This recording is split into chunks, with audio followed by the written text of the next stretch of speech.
Bien, pues nos ha quedado claro la importancia de hacer un buen trabajo muscular y ahora nos va a quedar también clarísimo la importancia de una buena rehabilitación, porque bueno, hay veces tenemos lesiones o accidentes y es súper importante rehabilitarnos y esos consejos nos lo va a dar nuestro fisioterapeuta Borja Strugo. Borja, bienvenido a Wellness otra vez. Muchas gracias. Vamos a explicar bien técnicamente qué es una rehabilitación. Pues la rehabilitación fundamentalmente consiste en devolver a la persona al estado que estaba antes de haberse lesionado. Fundamentalmente es recuperar a esa persona y que consiga hacer la vida que estaba más o menos realizando. Si practicaba algún tipo de actividad física, pues que sea capaz de realizar ese tipo de actividad física. Inconvenientes o excepciones irán en función de la gravedad de la lesión que haya tenido. Claro. Hay algunas veces que al final puede tener algún tipo de limitación y en algún gesto deportivo se puede notar algo que no estaba como estaba antes. Claro, o sea que no siempre tampoco quedan bien. Ahí viene la importancia de la labor, además siempre te lo dicen, es importante que hagas bien la rehabilitación, ¿no? Porque según cómo hayas rehabilitado te puedes quedar más similar o más parecido a tu estado anterior. Exactamente. En ese caso no solo actúa el fisioterapeuta, sino hay un equipo, ¿no? Porque desde que tú te provocas una lesión puedes pasar incluso hasta por quirófano, ¿no? Así es. Porque hay muchos pacientes que enfocan el trabajo rehabilitador solo mirando al fisio. Sí que es verdad que trabajamos en una etapa fundamental en que el paciente, como no le da la importancia o no le da mucha importancia a la intervención, él considera que después de la intervención empieza la rehabilitación. Y la rehabilitación empieza desde que te has lesionado, la primera persona que te atiende, hasta que te dan el alta y sigues con tu vida. Todos los profesionales que te has encontrado en ese camino, todos forman parte del equipo rehabilitador. Son el equipo que ha formado parte de tu rehabilitación, ¿no? En este caso. Y desde un principio, imagínate que llegamos a una operación. La operación puede ser más agresiva o menos, pero siempre se nos queda algo de dolor antes de pasar a la rehabilitación, ¿no? Con el fisioterapeuta. ¿Cómo podemos calmar ese dolor? A ver, me gustaría desmitificar un poco el tema del uso de calor y frío. Ambos son útiles. La línea que separa ambas terapias es tremendamente delgada y muchas veces depende de la sensibilidad de la persona. Hay gente que tiene menos tolerancia al frío y hay gente que tiene menos tolerancia al calor. Pero las primeras medidas a adoptar, por ejemplo, cuando nos pegamos un golpe, nos torcemos un tobillo, nos notamos un tirón, sería aplicar hielo. En el momento de la lesión, cuando se produce hay frío directamente, nada de calor. Eso de cremas que te ponen enseguida, ponte crema de calor, no. Frío local, protegiendo bien la zona con un trapito, una toalla, lo que tengamos. Para no quemar la piel, Exactamente, ¿no? Exactamente. Y durante 10-15 minutos y se puede repetir cada 2-3 horas durante el resto del día. Durante el resto del día. Pero si esa lesión, por ejemplo, es prolongada, se prolonga en el tiempo, ahí sí que es viable poner calor porque imagino que eso ya es una inflamación y sí que, bueno, yo tengo entendido que se trataba con calor, ¿no? Estamos equivocados. Importante. El tema del uso del frío y del calor, por ejemplo, si yo me lesiono hoy y no tenía dolor ayer, por ejemplo, reaccionaríamos con la aplicación de frío. Los primeros días, 24-48 horas, los 2-3 primeros días sería conveniente aplicar frío. Los 2 primeros días, entonces frío. Luego, si el dolor y la posibilidad de movimiento de la persona va mejor, ya valoraríamos incluso ir contrastando temperaturas. Frío, calor. Alternar el frío y el calor. Como es reciente la lesión, podríamos jugar primero con más tiempo aplicando la lesión en frío y combinando con menos tiempo en el calor. Y conforme pasa el tiempo, se invierte. ¿Y cuál es el efecto que produce, ¿no? Esa combinación de frío y calor? Lo que hace es un estímulo a nivel circulatorio y poniendo como ejemplo un esguince, por ejemplo el esguince, nos hacemos el esguince y nos aplicamos hielo, frío local, el pie elevado. Vale. En función de la respuesta que tenga después de esa aplicación... Tanto de dolor como de movimiento, ¿no? Exactamente. Si no le duele mucho y puede andar, ¿vale? Estamos hablando de un esguince leve. En su casa podríais continuar aplicándose baños de contraste con el predominio, como he dicho anteriormente, del frío sobre el calor, ¿vale? Para reactivar la circulación y que mejore esa zona como desatascando las toxinas que se han quedado acumuladas en la articulación. O sea que reactivas lo que es la circulación sanguínea. Las mujeres conocemos ese efecto de frío y calor por las cremas anticelulíticas que precisamente tienen ese efecto, ¿no? De frío-calor para que la circulación fluya. Y vamos a hablar de las lesiones, porque vamos a hablar en concreto de las articulaciones. Las que más padecen por torceduras, por caídas, son los tobillos. ¿Qué es lo que debemos hacer en el momento en provocamos una torcedura? Porque claro, pueden haber diferentes grados, ¿no? Desde un esguince hasta una lesión leve. Eso es. ¿Cómo reaccionamos? Las primeras medidas a adoptar, Sí. ya sea un esguince o como he dicho en otro tipo de lesión, sería la aplicación de frío local. Frío, eso nos ha quedado claro. Frío enseguida, nada más te lesiones. Si el paciente, la persona, perdón, después de la aplicación del hielo ve que no es capaz de apoyar el pie en el suelo, no puede andar o el tobillo se le ha puesto muy hinchado, es aconsejable que vaya a un médico y que descarte algún tipo de lesión más importante. Siguiente paso, si te duele o estás limitado de movimiento, al médico, ¿no? Eso es. Típica placa y tal. Eso para es, ver habría lo que descartar que tuviese algo más importante que requiriese algún tipo de inmovilización. Muy bien. Si no lo requiere o hemos pasado ya la fase de inmovilización, en casa realizaríamos lo de los baños de contraste. Y luego, para rematar ese trabajo, podríamos hacer ejercicios de movilidad, que son unos ejercicios muy sencillitos que podemos hacer sentados delante del televisor. ¿Cómo serían, Borja? Por ejemplo, vamos a hacerlos para que la gente los vea. ¿Estamos sentados en la silla? Sí. ¿Aquí? ¿Me ves? Sí, ahí Vale. mismo. Imaginémonos que yo me quito el zapato Sí. y coloco una pelota de plástico o de tenis debajo del pie. Y lo que haría sería hacer movimientos hacia adelante y hacia atrás, hacia un lado, hacia otro, dibujando círculos en un sentido y en otro. Ese tipo de ejercicio nos ayudaría a movilizar el tobillo sin padecer mucho dolor. En todos y sus evitando la ángulos, carga ¿no? del peso del Lateral pie. y anterior y Eso posterior. Muy bien. Eso es. ¿Y algún otro ejercicio de...? Fundamentalmente, yo siempre insisto con mis pacientes la importancia de rematar un buen tratamiento, un esguince de tobillo, con el trabajo de la propiocepción. La propiocepción es la capacidad de controlar nuestro cuerpo y sobre todo se trabaja con temas de ejercicios de equilibrio o de desequilibrio.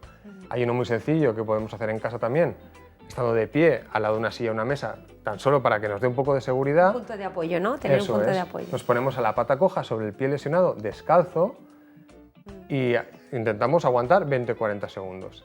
Ese mismo ejercicio, si pasa un día o 2 días y lo hago con mucha facilidad, lo complicaría cogiendo un cojín del sofá, lo pongo en el suelo y coloco el pie encima. Para crear una inestabilidad, ¿no? Eso de la base. Eso es. Bien. Y esos 2 ejercicios aún los podríamos complicar más realizándolos ambos con los ojos cerrados. Que la gente no se asuste cuando haga el ejercicio de equilibrio con los ojos cerrados porque es normal que se vaya mucho. Sí. Y eso nos indicaría, si los hacemos correctamente, que estamos totalmente rehabilitados, ¿no? Porque somos capaces de controlar nuestra articulación y puede sostener nuestro cuerpo. Eso es. Yo a los pacientes, después de ese tipo de tratamiento, aconsejo que anden por la montaña, que anden primero por pistas llanas pero que tengan piedrecitas para que les simule un poco ese tipo de inestabilidad. Claro. Y luego ya, si les gusta un poquito ya meterle un poco de dificultad, pues ya que busquen pistas un poco más complicadas. Es curioso porque ahora los fisioterapeutas recomendáis enseguida esa movilidad, ese movimiento, ¿no? Y antes era directamente te escayolo, te lo inmovilizo y no te mueves en un mes.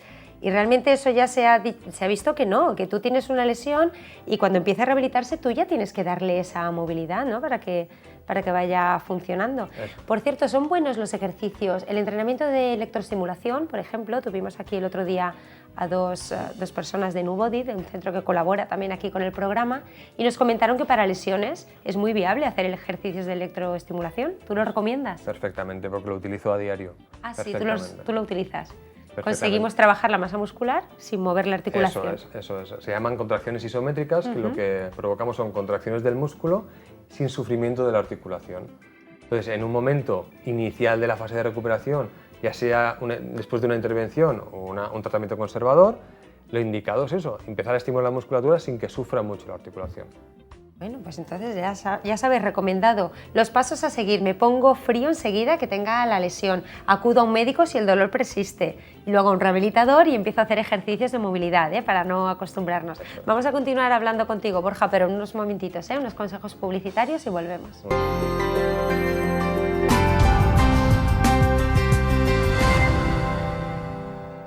Y seguimos con nuestro fisioterapeuta, que además vienes desde Umivale, Borja Estrugo. Estábamos hablando de las lesiones. Y bueno, una cosa es lesionarte, pero otra cosa es también saberte rehabilitar pronto, como tú decías, haciendo ejercicio. ¿Hay algún ejercicio rehabilitador que tú recomiendes? Eso es. Por ejemplo, en el tema de las lumbalgias, sí, la gente cuando acaba te pregunta, ¿y ahora qué ejercicio me aconsejas? Hay algunos ejercicios que nosotros podemos aconsejar, específicos, que los hacen con nosotros y luego los pueden hacer en casa.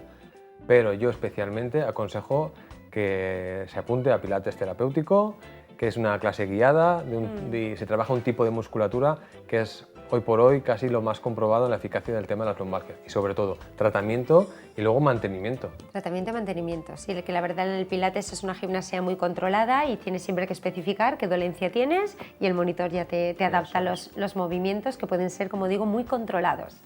Borja, ya que te tenemos aquí, vamos a hablar de otro tema también muy importante, el descanso. ¿Consideras que es importante descansar? Es fundamental, ¿Sí? Es fundamental. Un buen descanso, como estaba diciendo antes el profesor, mentalmente es crucial. Sí. Y físicamente también, la musculatura tiene que descansar. Yo ante todo, cuando los pacientes sobre todo con lesiones de espalda, con dolencias de espalda, te preguntan ¿qué colchón me aconsejas? El tema de la consistencia del colchón siempre se aconseja que sea semirrígida, que tienda más a duro que a blando, para que no nos hundamos y la forma de la columna se mantenga en su... Pero eso sería lo genérico, Borja, porque hay gente que dice, no, yo quiero un colchón duro porque me gusta, o yo quiero un colchón más blando, pero realmente no es lo que te guste, sino lo que es recomendable para tu cuerpo, Exactamente. ¿No? Lo que se recomienda es ese tipo de dureza. Semirrígido. Semirrígido más tirando a duro. Eso es. Lo que pasa es que es muy subjetivo. Al final, como prima que la persona tenga que descansar, si descansa mejor en uno más blando, ahí hay gente que no se adapta. ¿Y cómo notamos que no hemos descansado bien? Porque es muy típico levantarte y decir, ay, me duele todo, ¿no? Ahí ya tenemos que... es una señal de alarma, ¿no? Hay dolores que son como una especie de chivatos que ya te van indicando que o no duermes en la postura correcta, claro, o el colchón ya está para cambiar. El tema de la duración del colchón hablamos de entre 8 y 10 años y sobre todo yo digo a la gente que no escatimen invertir en el colchón. Da igual ya que sea látex, viscoelástico o muelles, da igual. Y luego, por lo que respecta a las posturas correctas, las que se aconsejan son tumbado de lado o boca arriba. Pero es muy importante también la altura de la almohada. La cabeza tiene que ser una prolongación de la columna vertebral. No puede estar ni más alta ni hacia abajo. Eso es, ¿no? Ya estés boca arriba como tumbado de lado. La que se desaconseja es tumbado boca abajo. Sobre todo por las dolencias que pueda tener la gente a nivel lumbar y también por la rotación de la cabeza cuando está dormido. Claro, más aún boca abajo no puedes estar con la cabeza así, tienes que girar, ¿no? La columna a nivel cervical y Eso es. Más aún si encima ponemos la cabeza encima del cojín, que encima empuja para atrás y más compresión, más estiramiento. Pues entonces un cojín, que tengamos la cabeza a la altura de la columna. Eso es. ¿Que tiene que ser grueso o...? Eso también es bastante subjetivo. Eso de plumas y tal que se hunden tanto tampoco. La cuestión es que te mantenga. Si viéramos una imagen de una persona tumbada de lado, tendríamos que ver que la cabeza la misma alineación toda la noche, no que vaya cambiando es. Ni que se vaya hundiendo. Es importante el tema de las posturas, tú has recomendado boca arriba y de lado, pero sí que es verdad que también hay gente que no puede por cierto tipo de patologías o dolencias, ¿no? En ese caso. Ese caso que los denominamos excepciones. Prima está por encima de todo el problema que pueda tener, como por ejemplo dificultad respiratoria, tiene problemas para respirar. Claro, entonces, o tiene... boca arriba sería complicado, ¿no? No, si tiene por ejemplo acidez o reflujo o le cuesta respirar, tiene que estar semitumbado, tiene que estar bastante levantado de la parte de la cabeza y el tronco. En ese caso aconsejaría los colchones estos que son articulados, ¿no? Eso es. La gente que tiene problemas de circulación, pues se aconseja la elevación de la parte inferior de los pies. O pones una almohada o elevas el colchón. La gente que tiene hormigueos en las manos, aparte de aconsejar que vaya y se lo mire, se desaconseja que duerma con posiciones poniendo el brazo por debajo del cojín. Por debajo del cojín, incluso por encima de la cabeza también. Eso es. Embarazadas, pues boca arriba, con un cojín o 2 cojines para que la zona lumbar descanse. O tumbada de lado, con un cojín entre las piernas. Y en caso de dolores de hombros también, ¿no? Se recomienda que estés un poquito más levantado y que no duermas en posición lateral. Oye, y el mito este de los bebés, ¿cómo tenemos que acostar a un bebé? Que si boca abajo, que si de lado, que si boca arriba, cada uno te dice una cosa. A ver, yo con mis hijos la experiencia que te puedo decir es que los he tumbado siempre de lado. De lado, ¿verdad? De lado. Incluso con algo en la espalda para que no se girara. Eso es, había como una especie de cilindro que se colocaba detrás de la espalda para evitar que se gire. Ir cambiándoles de ladito, ¿no? También. Eso es, para que no esté boca arriba y en caso de que le suba algo, pues que no se atragante y todo ese tema.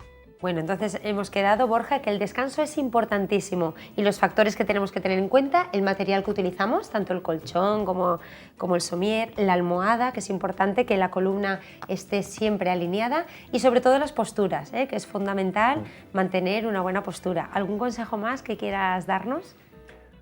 Pues aconsejar que el tema de la rehabilitación, la duración es limitada. La gente tiene que entender que si dura 2 meses la rehabilitación, luego tiene que poner de su parte cuidándose, una dieta sana, comiendo brócoli. Wellness, tiene que ser wellness, que mucho seguir nuestro wellness, programa, claro. que se hidrate y luego que intente mucho zapato, mucha actividad física. Y que no física. se apalanque, me comentabas tú, porque hay veces que nos lesionamos y decimos, no, reposo total. No, en el momento tú puedas es ya ir buscándole a tu cuerpo y dándole poco a poco, ¿no? Con una progresión, pero darle movilidad, y hacer ejercicio. Borja, que muy interesante todo lo que nos has contado hoy. Muchas gracias por haber venido a Wellness. Ya sabes que puedes venir aquí a nuestro programa cuando quieras. A vosotros. Gracias por compartir tu profesionalidad con nosotros. Muchas gracias.